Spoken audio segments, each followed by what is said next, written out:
안녕하세요. 아나운서 고아림입니다. 더 솔루션 시청만 하다가 이렇게 오늘 진행을 맡게 돼서 정말 영광입니다. 오늘은 특집으로 특별한 게스트를 모셨습니다. 더 솔루션의 주역이자 안방마님이시죠. 오늘의 특별 게스트 장희영 교수님입니다. 안녕하세요. 안녕하세요.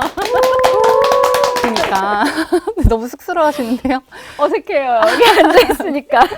오늘 사실 의상도 다르세요, 평소랑. 어제 저녁에만 해도 딱, 이거 이 드레스를 딱 세팅을 해놨다가 네. 아침에 문득 예쁘게 보이는 것보다는 최대한 평소에 나로 나오는 게 좋겠다라는 생각이 맞아요. 들더라고요. 네. 그래서 좀 보기 이상한가요? 아니요. 저는 너무 편해요. 오늘 본 모습 많이 보여드리고 가겠습니다. 더 솔루션 첫 영상이 2021년 10월에 처음 올라왔잖아요. 네. 안녕하십니까. 장희영입니다. 모든 사람들이 행복을 꿈꾸지만 모두가 많은 분들의 관심을 바라면서 첫 방송 시작하겠습니다. 첫 게스트가 허경영 국가혁명당 대표였잖아요. 오늘 저희가 그 에피소드를 조금 말씀드리면 원래는 첫 게스트로 권희룡 프로파일러를 섭외를 하고 녹화를 했는데 그때가 작년 10월 기억하실지 모르겠는데 대선 랠리가 이제 막 시작될 때였어요. 네. 그래서 권희룡 프로파일러님은 어차피 시의성 있는 게스트는 아니니까 네. 정치인들을 좀 먼저 짜라락 섭외를 해가지고 먼저 쫙 내보내고 권희룡 프로파일러를 이후에 내보내자. 이제 이래서 사실 이 스튜디오에서 우리가 처음 앉아가지고 네. 이렇게 세팅하고 조마조마조마하고 이제 떡 돌리고 이렇게 처음 녹화한 거는 네. 사실상 권희룡 프로파일러였었고 하다 보니까 이제 허경영 총재님이 1번으로 나갔죠. 물론 그 네. 이후에 대선 후보들이 뭐 여러 사정으로 이게 못하기는 했는데 그냥 서 총재님이 1화로 나가면서 그래도 조회수가 너무 잘 나와서 고정으로 잘 나오시잖아요. 아, 그쵸. 그래서 네. 그다음 우리가 시작을 좀 화려하게 할 수 있었습니다. 사실 더 솔루션에서 항상 하시는 질문이 있으시잖아요. 처음에 대한 얘긴데 네, 뭐 맞아요. 김복준 교수님께도 뭐 왜 경찰이 처음 되셨냐. 아니 어떻게 원래- 처음에 그러면 경찰이 되셨어요? 피직대학 그분들하고는 처음에 어떻게 같이 알게 된 거예요? 처음 유튜브를 시작하게 된 계기가 뭘까? 10대 그 어린 고성균 청소년이 왜 군인이 되었다는 생각을 하셨어요? 제가 게스트분들 나올 때 그러니까 구성원을 다 제가 직접 하거든요. 네. 인물을 모시는데 이왕이면 진행하는 사람이 남이 준 원고를 가지고 그러니까 물론 이게 나쁘다는 건 아니지만 네. 이거를 더 잘 해석해서 하려면은 어쨌거나 제가 공부를 또 그만큼 해야 될 것 같더라고요. 네. 공부를 하고 적다 보면 저는 그게 그렇게 궁금하더라고요. 이분이 어쩌다가 이런 길을 처음 택하게 됐을까. 네. 그래서 그 질문을 항상 드렸었는데 그래서 저도 여쭙고 싶은데요. 처음 더 솔루션을 시작하게 되신 계기가 진짜 궁금해요. 더 솔루션은 전 사실 기성 미디어에 대해서 제가 좀 어느 정도 실망을 하는 면들이 있었고 되게 뒤늦게 유튜브라는 채널에 대해서 이걸 미디어로 인식하고 봤는데 제가 생각했던 것보다 정말 그 좋은 내용들 그러니까 예전에는 우리가 뭘 배우려면 책을 봐야 된다 이런 개념이었다면 네.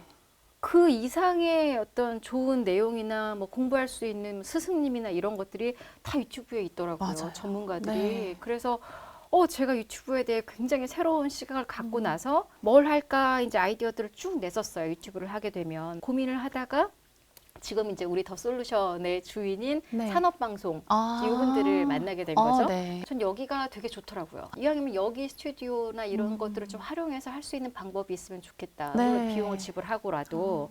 그래서 이제 제가 이분들을 만나서 유튜브 이야기를 하게 됐는데 생각이 좀 처음에 맞았던 것 같아요. 그러니까 이제 이분들도 어차피 여기서 이렇게 하는 거 그럼 네. 우리 같이 그냥 해보자.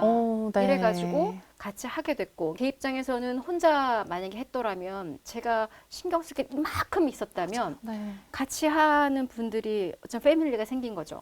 그러니까 저의 역할이 굉장히 작아지면서 또 든든한 백그라운드가 생긴 거예요. 1년 2개월이라고 아까 말씀하셨는데 저는 그 1년 2개월이 그렇게 길게 느껴지지도 않아요. 1년이 넘으면 사실 사람이 좀 지치기도 하고 약간 맞아요. 매너리즘 같은 것도 생기고 이제 이러기 마련인데 그 매 회 할 때마다 매일 처음 시작하는 것처럼 굉장히 열정이 이렇게 충만해가지고 방송을 우리 같이 만들었던 것 같아요. 그리고 제가 그렇게 할 수 있었던 게 이제 이분 같이 하시는 분들이 굉장히 저를 적극적으로 믿어주셨어요. 몰라 믿어주신 건지 포기해서 내버려 두신 건지 모르겠는데 항상 이분들은 진행자가 만족을 해야 이게 프로그램이 좋아진다. 이제 약간 이런 마인드가 미국식이죠. 네. 진행자들이 이렇게 막 맞아요. 하고 주도적으로. 그런 마인드가 되게 획기적이셨어요. 근데 그게 저한테는 되게 감사하기도 하지만 또 한편으로는 좀 부담스럽기도 하고. 그러니까 얘를 좀 뭐가 안 좋으면 솔직히 지금 우리가 더 솔루션이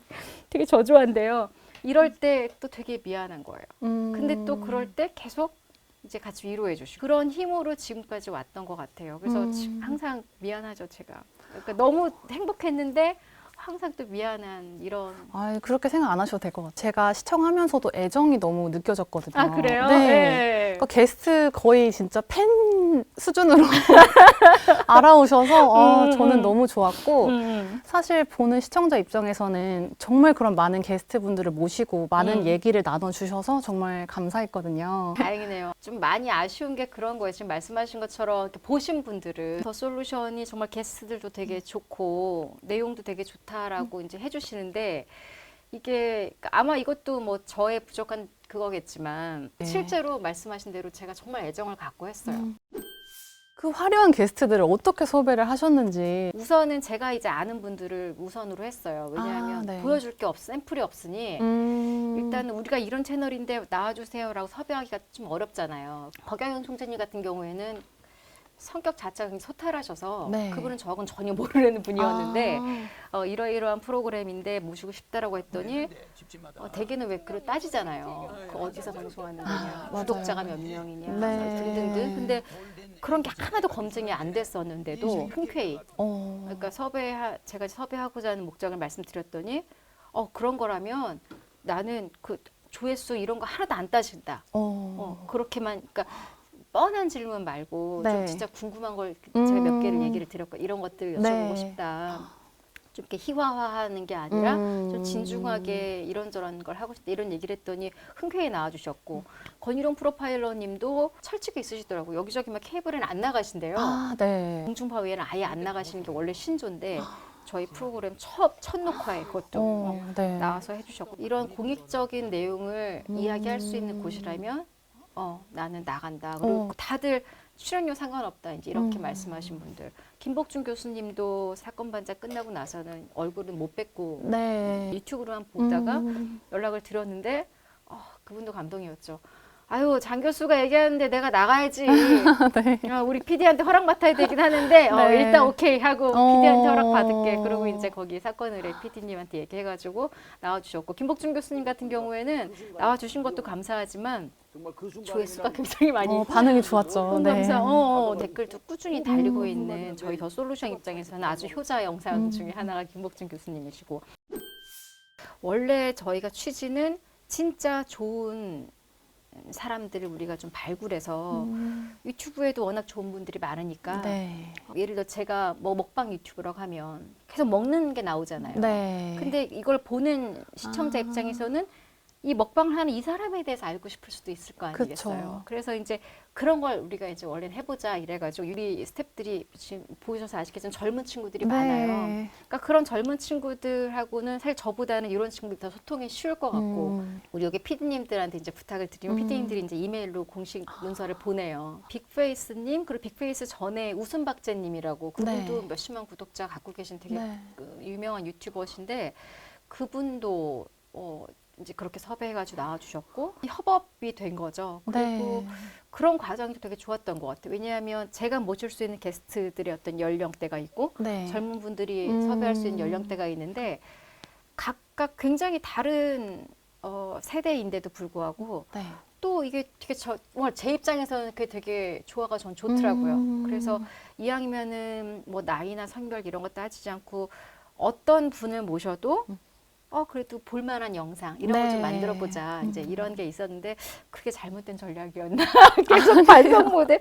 근데 그런 젊은 분들도 만나서 얘기해 보면 이들이 그렇게 될 수밖에 없겠다라는 또 느낌이 오죠. 제가 처음에 기대했던 거 이상으로 다 굉장히 훌륭하신 분들이 많으시더라고요. 나이 불문하고. 네. 그래서 그런 것도 저도 참 좋았어요. 계속 배우는 느낌. 저도 빅페이스 그분 되게 매력 있고. 보셨어요? 네. 또 김복준 교수님은 저희 서울 아빠시거든요. 서울 공식 아빠요? 서울 아빠인데 네. 되게 재밌게 봤는데 든든하시겠네요. 네. 아버님이 그러셔서. 엄청 든든해요.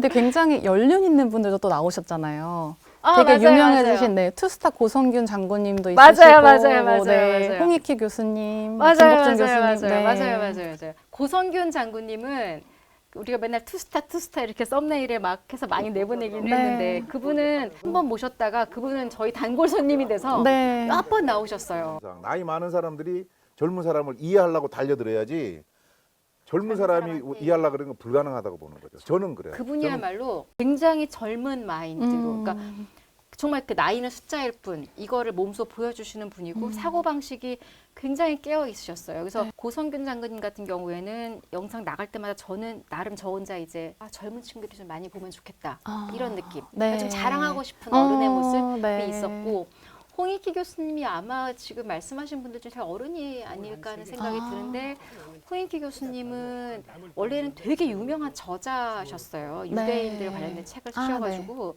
저는 2008년부터 그분을 알았고 그때 책이 나왔고 그때는 이제 북라이터 그러니까 작가로 제가 이제 만나가지고 알게 됐던 분이었거든요. 네. 근데 유대인들 이야기를 하다 보니까 유대인이 워낙 그 전 세계 경제를 움직이다 보니까 이분이 그다음에 이제 경제 관련된 책들을 많이 쓰시고 네. 지금은 거의 경제 전문 채널에서 이제 그 교수님으로 강의를 굉장히 많이 하세요. 저희 방송에서도 유대인 이야기 해주셨는데 내용이 너무 좋아서 네. 그때는 그 외주 PD가 편집을 해줄 때였거든요. 그 PD님이 그 홍익희 교수님 거 보고는 자, 너무 배웠다고. 자기도 어린 아이들이 있는데 네. 우리 애들 교육 이렇게 막 그래서 아. 그것도 좀 기억이 나. 홍익희 교수님도 기억이 나고 연륜 하면 저는 오윤선 교수님 흰머리 못 따라가죠. 아, 네. 오윤선 교수님은 사실 검은 머리가 없다라고 네. 하는데 너무 멋있는 은달. 맞아요. 그래서 백발이라는 표현이 안 어울리고 그분은 네. 진짜 그 빛나는 은달이세요. 네. 그게 시그니처죠, 오윤선 교수님. 오윤선 교수님은 저희가 올해 중순부터 이제 인물 인터뷰보다는 좀 이제 이슈 중심으로 한번 가보자 네. 이렇게 한번 저희가 새로운 시도를 하거든요. 이제 그때 변호사 혹은 뭐 그렇게 범죄 전문가 네. 이런 분들 이슈를 다루기 위해서 한번 모셨었는데 모셔서 그날 얘기를 하다 보니까 오윤선 교수님이 그 화성 연쇄살인 사건 이름이 바뀌었죠. 진범 잡히고 나서 이춘재 연쇄살인 네. 사건. 그 이춘재 사건의 그 진범을 어떤 논문에서 물론 이름을 특정할 수는 없었지만 이 사건의 범인이 그 연쇄살인 사건의 범인일 수 있다라는 논문을 쓰셨. 그러니까 어쩌면 처음으로 진범을 사실상 그쵸. 지목하신 거죠. 와. 그런 분이시더라고요. 네. 그래서 처음에 이제 이슈하는 게스트로 모셨다가 오히려 그 다음에 역으로 이제 오윤선 교수님을 모셔서 이제 개별 이제 그런 네. 인터뷰를 인물 인터뷰를 한번 했던 분이셨고. 그러고 보니 아림 아나운서랑 얘기하다 보니까 진짜 우리 좋은 분들 많이 다녀가셨네요. 네. 최애 에피소드가 어. 네, 어떤 걸까요? 있으실- 최애 에피소드는 네.